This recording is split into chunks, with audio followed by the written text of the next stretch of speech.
The stimulus debate has plagued Congress for months, but in a string of tweets, Donald Trump has pushed the ball into Nancy Pelosi's court and made it clear to the American people that any chance of stimulus now firmly lies with her and the Democrat-run House. We're going to be taking a look at the stimulus debate and what might potentially happen in the weeks to come. But before we get into that, this is Political Election 2020. I'm Jan Smith, and as always, joined by Connor Allen. Good afternoon. Good afternoon indeed. Please consider subbing if you enjoy our content. Smash the like button, comment down below, tell us what you think on this one. But the best thing you can do is share this video on your social medias if you want to help us get the message out and support the channel. And all your friends about us and your family. Yes, do that please. So let's jump into it. This is what Donald Trump tweeted last night. This morning. Last night. Nancy Pelosi is asking for $4.2 trillion to bail out poorly run, high-crime Democrat states, money that is in no way related to COVID-19. We made a very generous offer of $1.6 trillion, and as usual, she is not negotiating in good faith. I am rejecting their request and looking to the future of our country. I have instructed my representatives to stop negotiating until after the election, when, immediately after I win, we will pass a major stimulus bill that focuses on hardworking Americans and small businesses. I have asked Senator Mitch McConnell not to delay, but to instead focus full-time on approving my outstanding nominee to the United States Supreme Court, Amy Coney Barrett. Our economy is doing very well. The stock market is at record levels. Jobs and unemployment also coming back in record numbers. We are leading the world in economic recovery, and the best is yet to come. Struggling a bit there. Yeah. The House and Senate should so he tweeted that, and then he tweeted this like a few hours later on. He said the House and Senate should immediately approve $25 billion for airline payroll support and $135 billion for Paycheck Protection Program for small businesses. Both of these will be fully paid with unused funds from the CARES Act. Have this money, I will sign now. And he added, if I am sent a standalone bill for stimulus checks, they will go to our great people immediately. I am ready to sign right now. And he tags in all the various House leaders, Nancy Pelosi and, McCarthy, Schumer, and Mitch McConnell. So before we get into it, here's an article from May 12th, basically discussing or talking about in detail some of the things that the Democrats are trying to be pushing in these bills. So we're going to be talking more about this in depth later, but I wanted to lay out exactly why the Republicans have not wanted to put through a lot of these bills that the Democrats have been passing, and the HEROES Act in particular. So the initial HEROES Act had a bunch of stuff in it completely unrelated to COVID. And I think most people know this already, but here's exactly some of the stuff that was in there. They wanted to include provisions that every voter can access no excuse absentee vote by mail. They wanted to ensure that all eligible individuals can register to vote on the same day that they vote. And not just for this election, but for future elections as well. So completely unrelated to COVID. It's not like you can say it's just for COVID. They want to do this for future elections, and a minimum of 15 days of early voting for all states. And it prohibits states from requiring voter registration applicants to provide more than the last four digits of their social security numbers.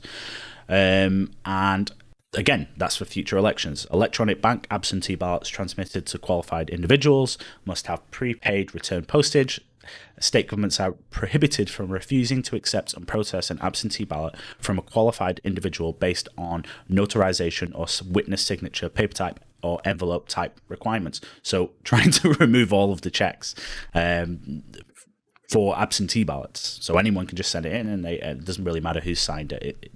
It's fine. It gets processed anyway.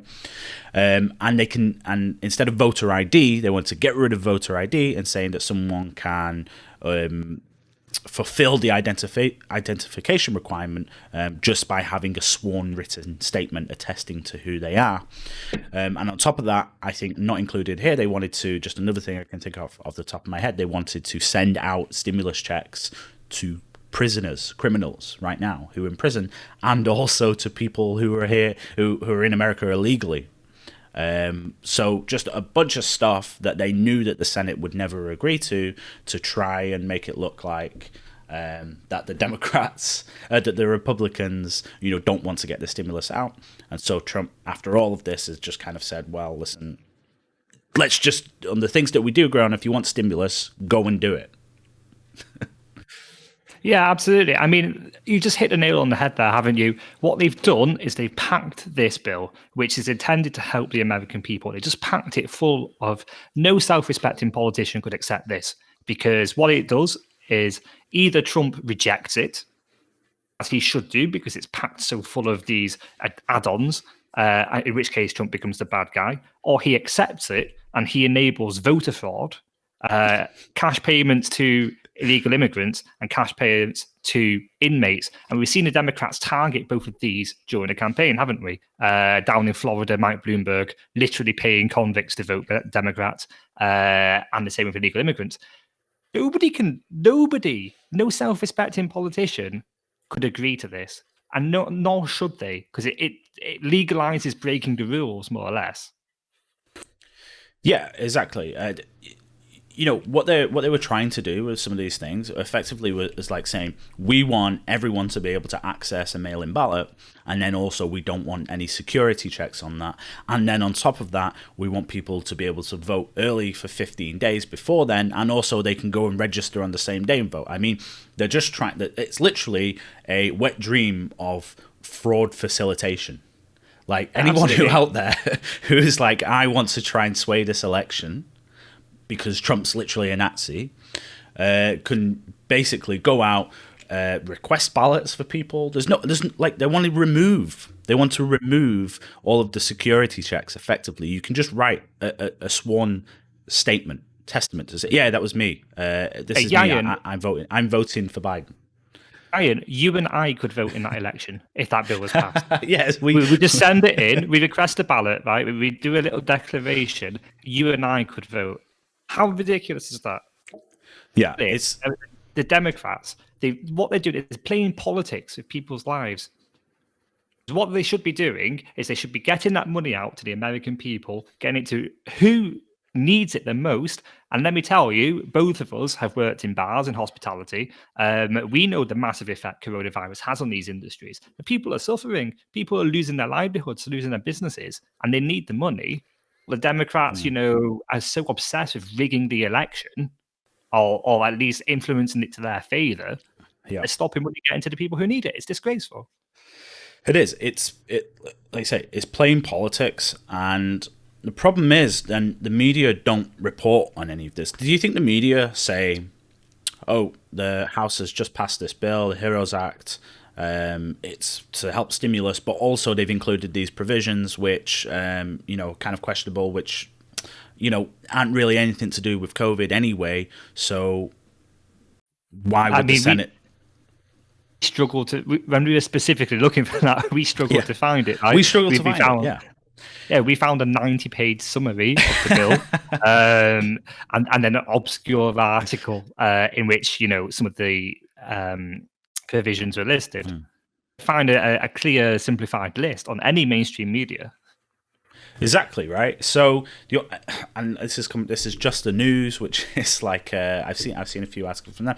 They do kind of report on a lot of these, niche and fringe conservative things. So this is the only place that people are ever going to find this kind of stuff, and the only people that are the only people that are seeing this are people that are already firmly conservative anyway. So the swing voters, the people that are going to decide this election, are not getting both sides of the story. Because the media is so dishonest. So they're playing politics with this. They know they've forced the Senate in between this rock and a hard place where, they obviously the Senate wants to get through stimulus as well. Why wouldn't they? It's going to be good for them. It's going to be great for their election chances. They can go in and say, we just approved this big stimulus bill. We're sending out checks to everyone. But of course, they're not going to agree to all of these like ludicrous changes to the way that people vote, because it just facilitates fraud. Anyone can see that, and anyone knows what the Democrats are up to with that. So, but I just want to talk. Go on. Oh, sorry. Just before you go on to that, I just want to say I think Trump has really played a master play here. Particularly to Twitter, that's how he gets around the fake news every single time, doesn't he? He goes to Twitter and he calls out Schumer, Pelosi, and all the others, and he just says, "Look, I'll work with you. I'll sign these stimulus checks in and a standalone bill. We can't agree on all this this excess, so just ignore it, and we'll get the money out to the people who need it." Yeah, exactly right. You've said, like, so Pelosi has put out like the House, the Democrats put out like this 1,800-page bill that's got all of these different things for various different industries and all this. And obviously, here are the things that they do agree upon.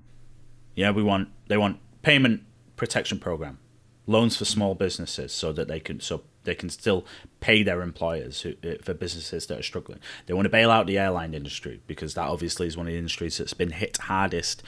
I mean, there isn't an industry, right, that is more affected by COVID than the airline industry. It's impossible for them to how do you social distance on a plane, right? And they operate on such small margins as well. Well, actually, I took a plane recently to Rome, and there was no social distancing. Right. The fly Ryanair. Yeah, exactly, Ryanair. So that's the only way that it can be done, right? And obviously the stimulus checks. Everyone wants stimulus checks. I mean, I bet you, if you looked at Google Trends in America for the past like 3 months, it's just, when is the stimulus check coming? Stimulus check update. Everyone wants their new stimulus check. This is like massively important to everyone. So people need the security of knowing that money is coming. What they don't need is politicians playing politics at a very bad time. Well, what I would like to see, I'd like to see Joe Biden take the initiative and tell Pelosi and the others to get their act together and pass these bills. If he is truly interested in helping out the American people, as he should be, I mean, he doesn't even lose that much. Let's just say, even if you can justify this on a political argument that it would benefit the Republicans, so far ahead in the polls, right? So why not just give the people what they need? Won't go out badly from it. You know what? That is a great point, because I mean, I would have tremendous respect for Joe Biden if he said that, right? I mean, there's some that, like we talked about in the last video, we were talking about Joe Biden calling up, the mayors in Portland and leading, being the leader of the Democratic Party and saying, get those riots sorted out, get those people prosecuted and arrested, and get your cities back in order. Take the help. This would be another great thing that he could do, and I would respect him hugely for that. And I think many, other conservative thinkers would do as well. Go out, say to Pelosi, right, as he said, I'm the Democratic Party right now. Sign those bills, get them signed, help the people, forget about the politics. If it benefits the Republicans, fine. I think that would benefit Biden just as much as if he went and said that, right? People would attribute it to him just as much as they would Trump. And it's just a win-win for everyone. Win for the American people, win for Trump, win for Biden. It's a no-brainer, surely. And this is the thing, Joe's, come on, he's not new to the game. Not by a long shot. And you just kind of have to think, surely he must have come to this conclusion too, which makes me think it's not the fact that he doesn't want to lead, it's that he can't lead. That there is and we all know there is a hardline wing of the Democratic Party. Pelosi's hardline stance has been emboldened by people such as AOC and Ilhan Omar. Does he actually have the influence to call them up and tell them, you're acting gear? I don't think he does. Well, we've yet to see it, haven't we? We've yet to see it.